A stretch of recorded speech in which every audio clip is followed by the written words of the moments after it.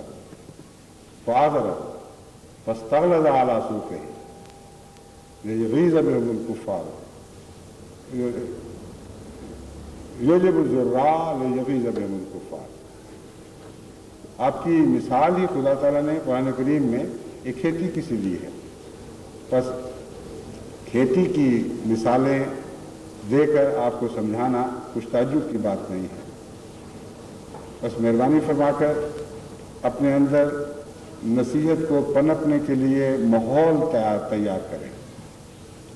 ہر اچھی بات کے نتیجے میں جھک کر بات کریں، شکریہ ادا کریں، اور یہ نہ دیکھیں کہ وہ شخص کون ہے اور کیسے بات کر رہا ہے۔ اور ہر نصیحت کرنے والے کا فرض ہے کہ نصیحت کے وقت طعن و تشنیع سے کلیتاً پاک ہو اور ایسی بات کرے جس میں اس کی ذات کے تکبر کا اور انا کا شائبہ تک بھی نہ رہے، جھک کر بات کرے، پیار سے بات کرے، ادب سے گفتگو کرے، اور کوشش کرے کہ قرآن کریم نے جن خوش نصیبوں کا ذکر فرمایا ہے کہ وَأُولَٰئِکَ هُمُ الْمُفْلِحُونَ، وہ بھی انہی میں داخل ہو جائے، اور خدا تعالیٰ کا یہ وعدہ اس کے حق میں پورا ہو کہ وہ کامیاب ہونے والا ہے۔ بس جماعت کو کامیابی کے لیے ان تمام نصائح پر عمل کرنا ہے جو قرآن کریم نے کامیابی کے لیے شرط قرار دی ہیں۔ آج کل خصوصیت سے اس لیے اس کی ضرورت ہے کہ جماعت جرمنی اللہ تعالیٰ کے فضل سے بہت تیزی سے نشو و نما پا رہی ہے، اور بڑی کثرت سے غیر قومیں جماعت میں داخل ہو رہی ہیں۔ ان کو نصیحت کرنا ہے، ان کو نیک کاموں کی طرف بلانا ہے، ان کو پیار اور محبت کے ساتھ اسلامی آداب سکھانے ہیں۔ بس نصیحت کے انداز اگر آپ حضرت صلی اللہ علیہ وسلم سے نہیں سیکھیں گے تو پھر آپ نصیحت کا حق ادا کرنے کے اہل نہیں ہیں۔ اور جیسا کہ میں نے ہتھیاروں کی مثال دی تھی، جب تک اپنے گھر میں، اپنے ماحول میں ان ہتھیاروں کو استعمال نہ کرنا سیکھیں گے، اس وقت تک عادتاً آپ میں نصیحت کرنے کا ملکہ پیدا نہیں ہو سکتا۔ حضور صلی اللہ علیہ وسلم اپنے قرب و جوار میں ہی نہیں، اپنے گھر میں نصیحت کا آغاز فرماتے تھے، اپنے ازواج مطہرات سے نصیحت کا آغاز فرماتے تھے، اپنے بچوں سے نصیحت کا آغاز فرماتے تھے، اپنے اقربا سے نصیحت کا آغاز فرماتے تھے، اور اس طرح آپ کی فطرت ثانیہ نصیحت کرنا تھا، اور وہ نصیحت جو للہ ہوتی تھی وہ گہرا اثر کرتی تھی۔ بس آپ نے بھی حضرت صلی اللہ علیہ وسلم کے اسلوب اپنا کر دنیا میں پاک تبدیلیاں پیدا کرنی ہے، اس لیے نصیحت کو ضرور اپنائیں۔ جماعت جرمنی میں خصوصیت سے اس لیے بھی ضرورت ہے کہ بہت سے ایسے احباب اور خواتین اور بچے مختلف ملکوں سے یہاں آئے ہیں جن کا وہاں اخلاقی معیار بہت بلند نہیں تھا، جن کا روز مرہ گفتگو کا طریقہ بھی کرخت تھا، اور اس میں ان کی گفتگو میں ملائمت نہیں پائی جاتی تھی، یہ ان کے معاشرے کا حصہ تھا۔ یہاں آنے کے بعد یہی عادتیں اگر ان کے اندر جاری رہیں تو وہ نقصان پہنچانے والی ہیں، ان کے لیے بھی نقصان کا موجب ہیں اور جماعت کے لیے بھی نقصان کا موجب ہے۔ آنے والے آپ کی طرف توقعات کی نگاہوں سے دیکھ رہے ہیں، ایسی توقعات جو بہت بلند ہیں۔ بس آپ اپنے اندر، اپنے ماحول میں، اپنے گھر میں نصیحت کو رواج دیں، اس کثرت کے ساتھ نیک باتوں کی طرف بلائیں، اس کثرت کے ساتھ بری باتوں سے روکیں کہ آپ کا اپنا معاشرہ پہلے سے بڑھ کر با اخلاق اور با ادب ہونا شروع ہو جائے۔ با ادب جو میں نے کہا ہے، اس لفظ ادب میں محض اردو کا مضمون داخل نہیں بلکہ عربی لفظ ادب کا مضمون میرے ذہن میں ہے۔ حضرت صلی اللہ علیہ وسلم کی وہ احادیث جس میں